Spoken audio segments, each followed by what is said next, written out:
Hər vaxtınız xeyir olsun, dəyərli izləyicilər. Bu dərsimizdə Python mövzusundan qəbul imtahana düşən bir neçə suala nəzər salacağıq. İlk öncə belə bir suala baxaq. Şərtdə verilib ki, n 7 olarsa Python dilində yazılmış proqramın nəticəsini müəyyən edin.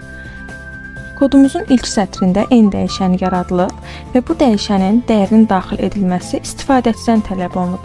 Yəni, input funksiyası vasitəsilə istifadəçidən dəyər daxil etməsini tələb edir. Lakin kodumuzun irəlisində n dəyişənimiz üzərində riyazi əməliyyatlar icra edəcəyimiz üçün n dəyişənini int tipinə çevirib. Yəni, input funksiyası vasitəsilə daxil edilən dəyişəni int tipinə çevirərək n dəyişəninə mənimsədib. Daha sonra şərt operatorlarından istifadə olunub. Bu nümunədə iç-içə iflərdən istifadə olunub.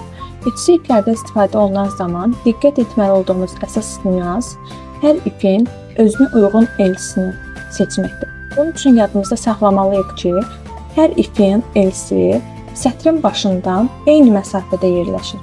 Yəni, bu nümunədə gördüyünüz bu iflər öz aşağısında yerləşən else 1 hesab olunur. Digər iflərin isə öz aşağısında yerləşən else-lər 1 hesab olunur. Gəlin indi nümunəmizə nəzər salaq. Nümunədə if şərti daxilində n-in 2-yə bölünməsindən alınan qalıqan 0-a bərabər olub olmadığını yoxlayır. Yəni, n-in cüt ədəd olduğu halda ifin daxilindəki kodlar icra olunacaq. Əks halda